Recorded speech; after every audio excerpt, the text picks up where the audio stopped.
हर व्यक्ति जीवन में किसी न किसी समय तनाव और बेचैनी या एंजाइटी का सामना करता है। क्योंकि ये दोनों अनुभव शारीरिक और व्यावहारिक रूप से आपस में संबंधित हैं। इन्हें प्रभावी ढंग से संभालने के लिए इनकी प्रकृति और आपसी प्रभाव को समझना बहुत ज़रूरी है। आइए पहले तनाव और एंजाइटी के बीच के संबंध का पता लगाएं। उसके बाद एंजाइटी के बारे में कुछ गहराई से जानेंगे। जब हमें कोई वास्तविक चुनौती या कोई खतरा महसूस होता है, तो हमारे शरीर में तनाव पैदा होता है। ये एक तरह से आपातकाल जैसी स्थिति है, जिससे हमारे शरीर और हमारे व्यवहार में बदलाव आते हैं।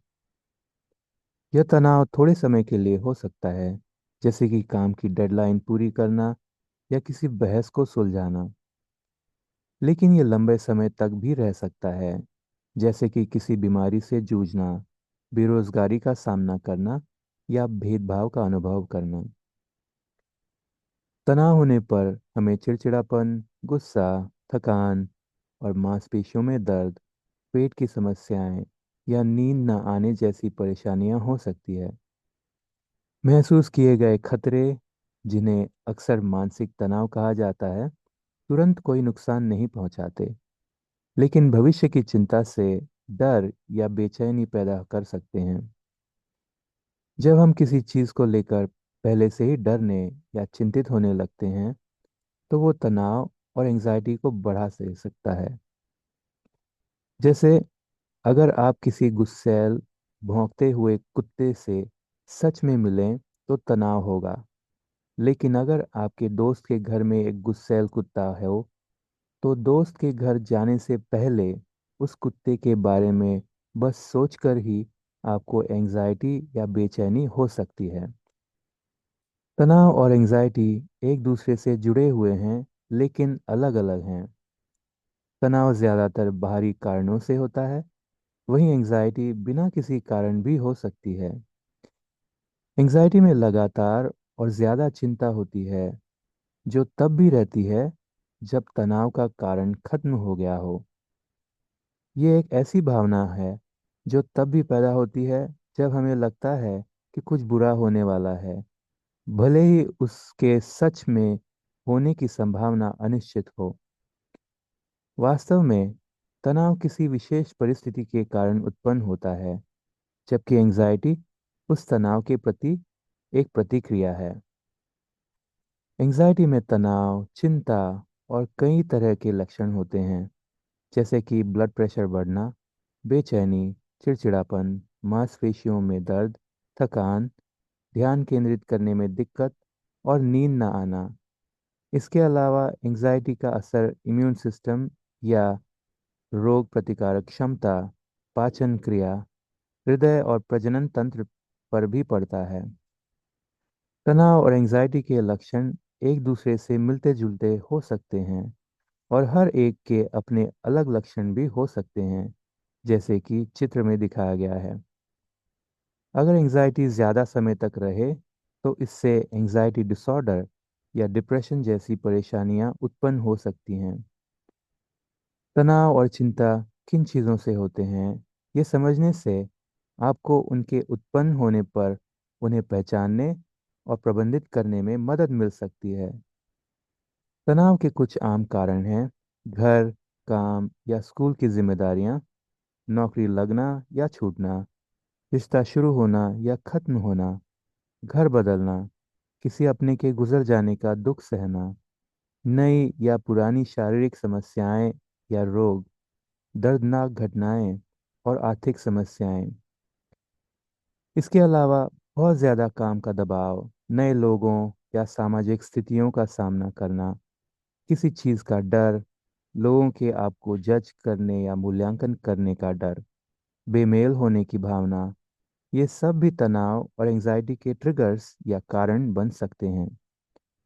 वर्तमान या चल रहे ट्रिगर से तनाव होने की संभावना अधिक होती है, जबकि भविष्य के ट्रिगर की आशंका अक्सर एंजाइटी का कारण बनती है। हालांकि बस इन चीज़ों के बारे में सोचने से भी एंजाइटी हो सकती है। जब एंजाइटी बहुत अधिक हो जाती है, लंबे समय तक रहती है और दैनिक जीवन में बाधा डालती है, तो यह एंजाइटी डिसऑर्डर या बीमारी का संकेत हो सकता है। कुछ आम एंजाइटी डिसऑर्डर्स में generalised anxiety disorder, panic disorder, social anxiety disorder और स्पेसिफिक फोबिया शामिल हैं। जनरलाइज्ड एंजाइटी डिसऑर्डर में लगातार चिंता या डर बना रहता है, जिससे रोज के कामों में दिक्कत आती है। साथ ही थकान, चिड़चिड़ापन, सिर दर्द और विचारों को नियंत्रित करने में कठिनाई जैसे लक्षण भी होते हैं। पैनिक डिसऑर्डर की पहचान अचानक होने वाले पैनिक अटैक से होती है, जिसमें बिना किसी वजह के बहुत ज़्यादा डर या बेचैनी होती है। सोशल एंजाइटी डिसऑर्डर में व्यक्ति को सामाजिक जगहों पर जज या मूल्यांकित किए जाने या शर्मिंदा होने का बहुत ज़्यादा डर लगता है, जिसकी वजह से वे अक्सर लोगों से दूर रहते हैं और सामाजिक परिस्थितियों से दूरी बनाए रखते हैं। परिणामस्वरूप अकेलापन महसूस करते हैं। फोबिया एक ऐसा डर है जो किसी चीज़ या परिस्थिति से होता है, भले ही वह चीज़ या परिस्थिति असल में डरावनी ना हो। डर इतना ज़्यादा होता है कि व्यक्ति उस चीज़ या परिस्थिति से बचने की पूरी पूरी कोशिश करता है। विज्ञान के अनुसार एंजाइटी हमारे दिमाग के सर्किट और केमिकल्स या रसायनों के आपसी तालमेल से होती है। इसमें हमारे दिमाग के कुछ हिस्से, जैसे डर और अन्य भावनाओं को समझने वाला एमिग्डाला, खतरों को पहचानने वाला हिप्पोकैम्पस और भावनाओं को कंट्रोल या नियंत्रित करने वाला प्रीफ्रंटल कॉर्टेक्स अहम भूमिका निभाते हैं।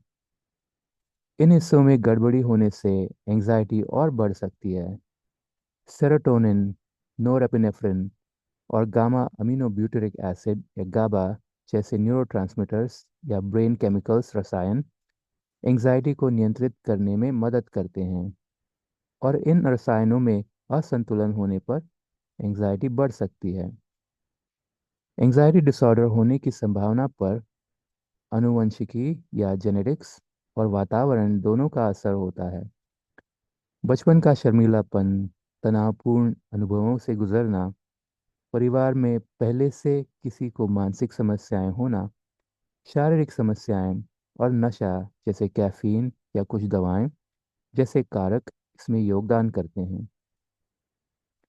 अच्छी बात यह है कि एंजाइटी चाहे कम हो या गंभीर, इसका इलाज किया जा सकता है। हल्की एंजाइटी में किसी भरोसेमंद व्यक्ति जैसे कोई दोस्त या परिवार के सदस्य से बात करने से राहत मिल सकती है।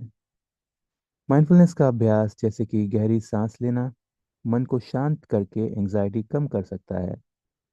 गंभीर या लगातार बने रहने वाली एंजाइटी के लिए हम आपको मानसिक स्वास्थ्य पेशेवर जैसे कि मनोवैज्ञानिक, थेरेपिस्ट या काउंसलर से मदद लेने की सलाह देते हैं।